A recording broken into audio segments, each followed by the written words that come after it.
Switching chords without breaking rhythm. It sounds simple, but man, it can be brutal when you're first starting out.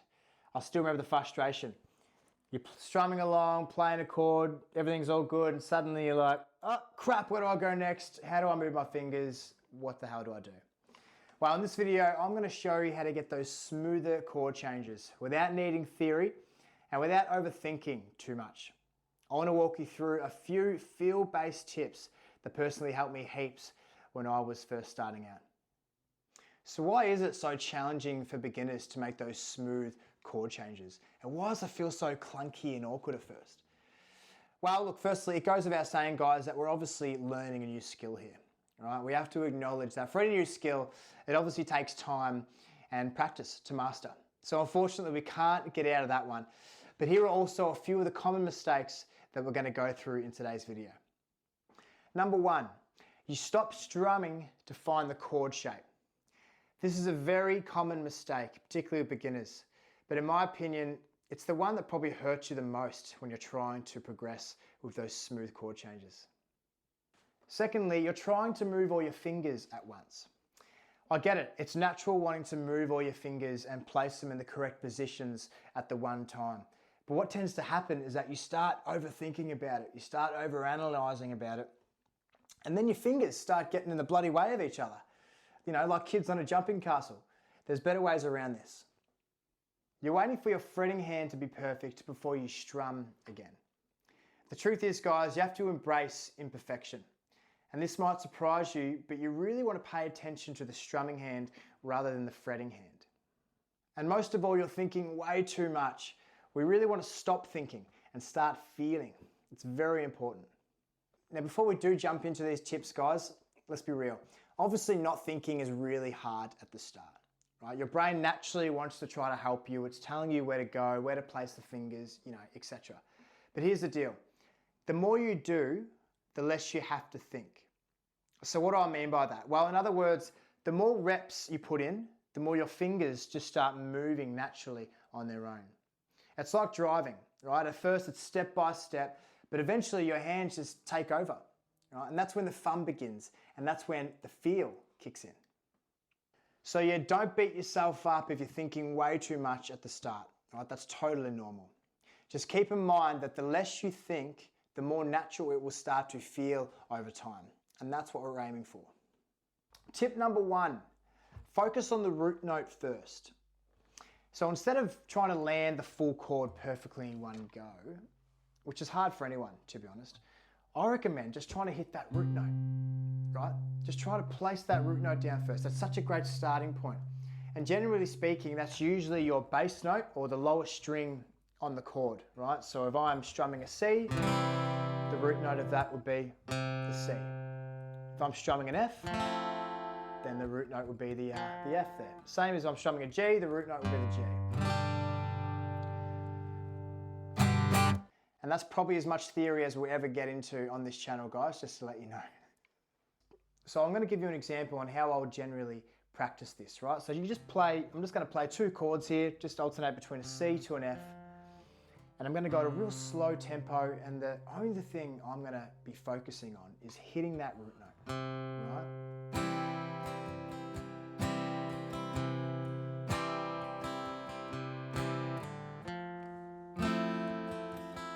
At a nice slow pace.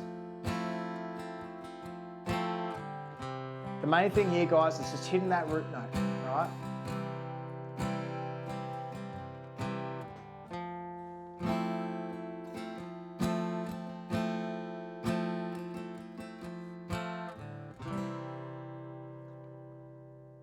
So what this does is that it anchors the chord and it gives your hand a moment to catch up, right?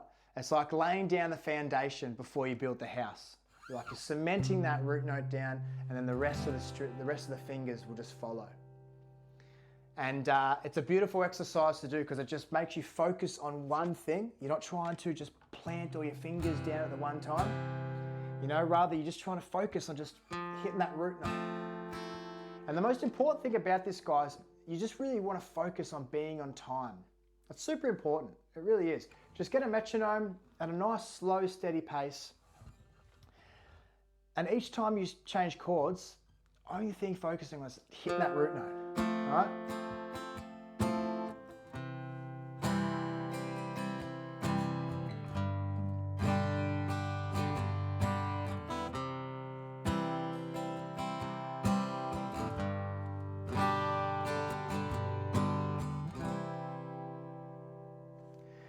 So as long as you hit that root note, you've already given the listener what they need. That's the beauty about it, right? And the rest, you hit that root note and the rest of the chord is just color over the top. And the funny thing is, your listener won't, if you're late to the chord, the listeners won't even notice. That's the beauty about it, because there's still a pulse behind it, right? You're not stopping and changing, you're not breaking rhythm. The pulse is continually moving.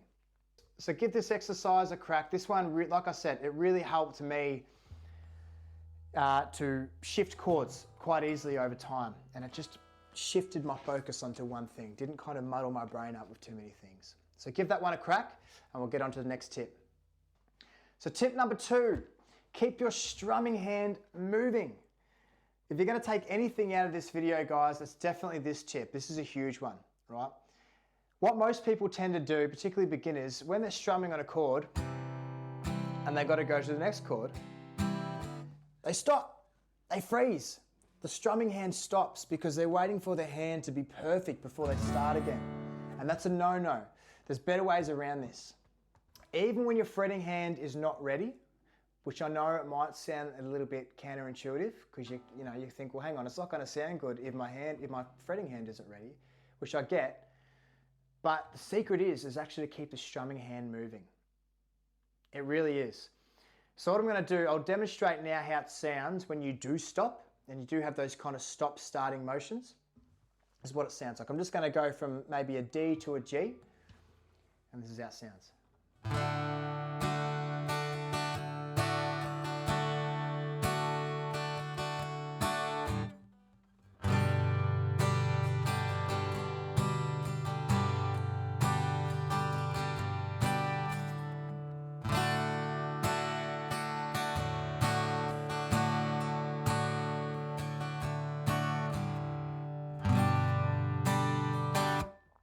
So you get the picture. It doesn't sound good, unfortunately. And if you were performing with other people, unfortunately all eyes would be on you, and there's no hiding away from that. So by doing that stop-starting kind of motion, you're really stopping your progression even quicker, right? Because you're waiting for perfection, and you shouldn't be doing that. Instead, keep the strumming hand moving. I'll show you how that sounds. I'm going to deliberately be late to the chord still, so my fretting hand will deliberately be a little bit late, but this is going to keep moving, and I'll show you how that sounds.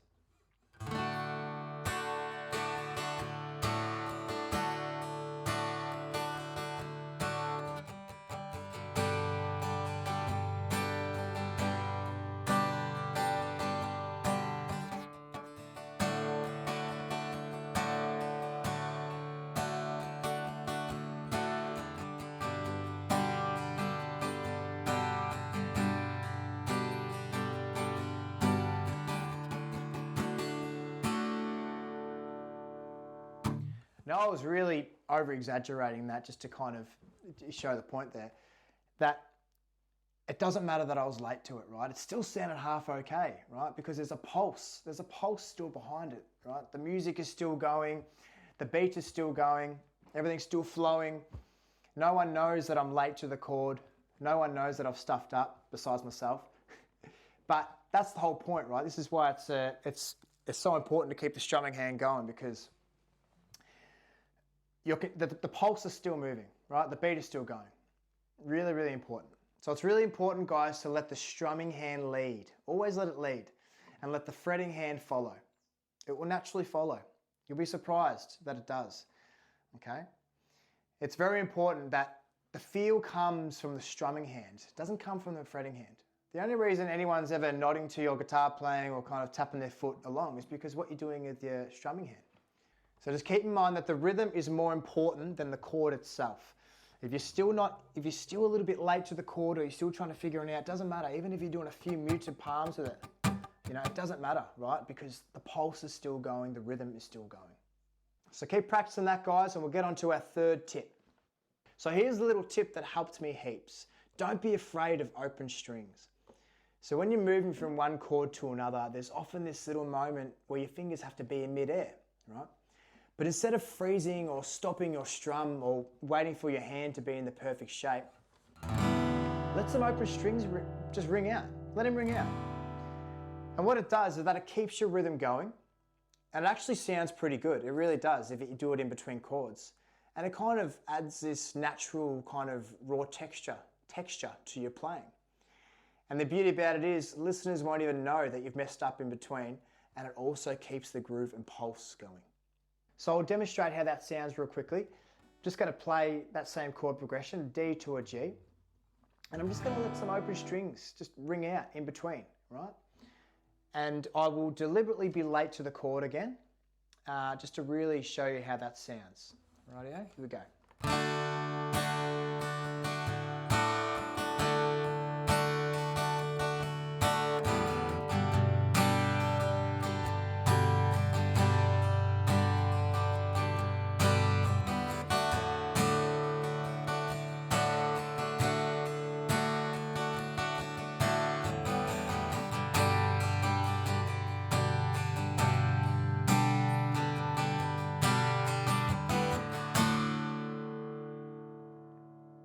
So you hear that, it doesn't actually sound that bad, right? And it gives your fingers time to move, and it keeps the pulse and the sound flowing.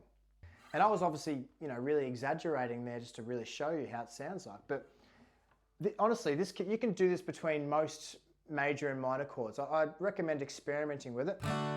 Just try going different chords.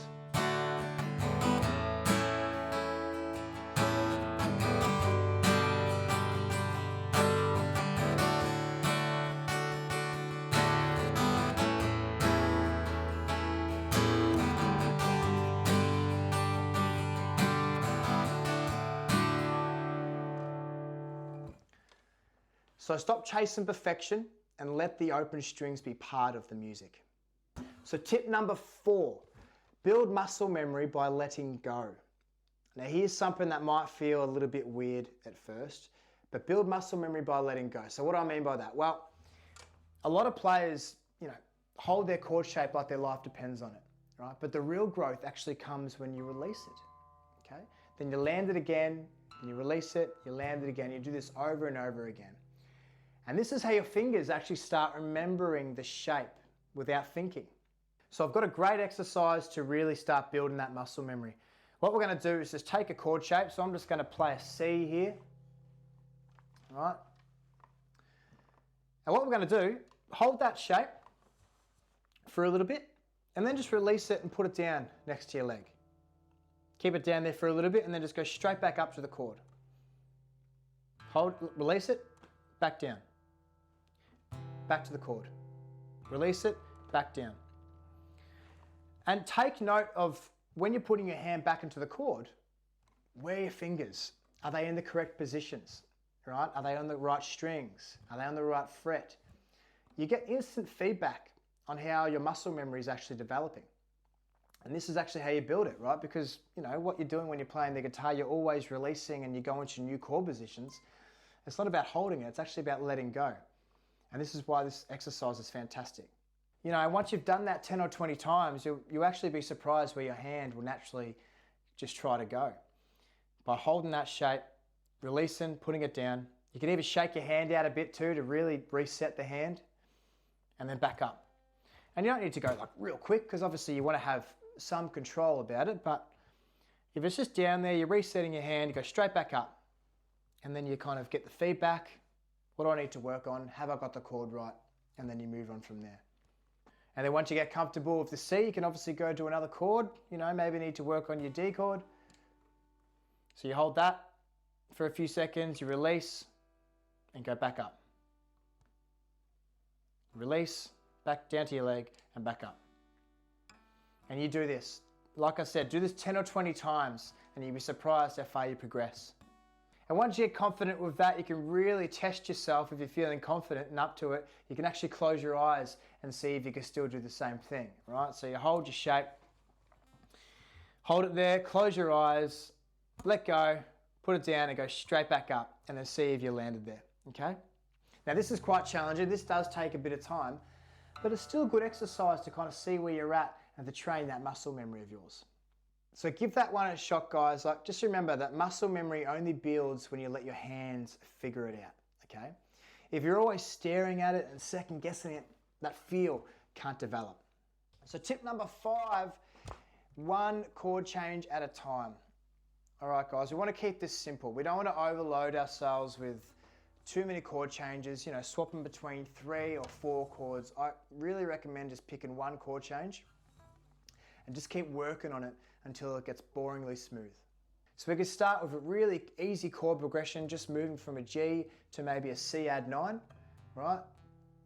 Nice and simple, and the reason why I like this too is because we're sharing a lot of the same fingers already, and we're only moving 2 of our fingers down one whole string, right? It's only small movements. We want to keep this simple. The way to progress is to keep things simple and to keep it fun as well. So all we're going to do is just going to strum between these 2 chords at a nice, slow and steady pace, guys. And then you shift. Now you can strum any way you want. It doesn't matter. You can follow me what I'm doing here. You can do all downstrokes if you like. It really doesn't matter. I recommend just going to some pulse or some tempo that works for you. Start throwing some open strings in there. Right, concentrate on landing that root note. Practice all the tips that we just went through, but do it with a nice, easy chord progression at first.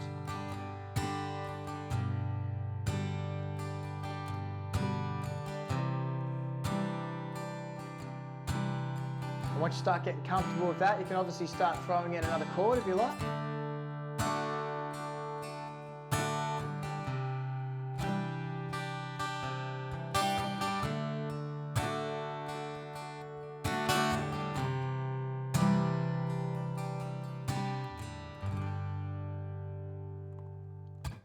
So the idea here, guys, is to obviously keep it nice and simple.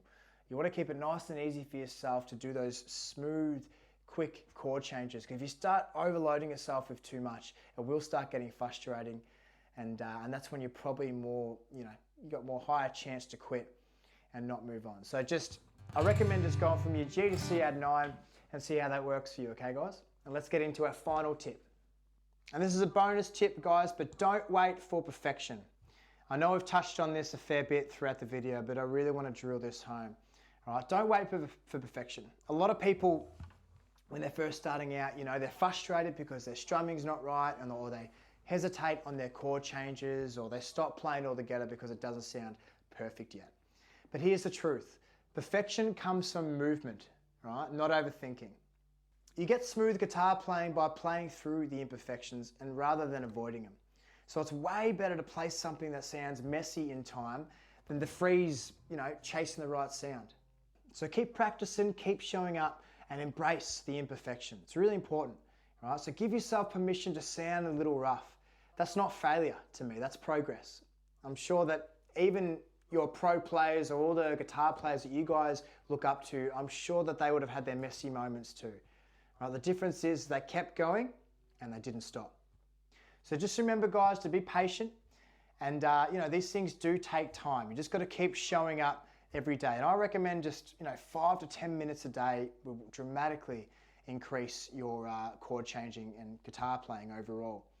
Right? If you just go over these tips that we touched on and just put 5 or 10 minutes a day with a metronome, working on your tempo, really working on your rhythm, focusing on the rhythm hand to continually be going, hitting those root notes on time, doing everything that we ran over today, your guitar playing will dramatically increase.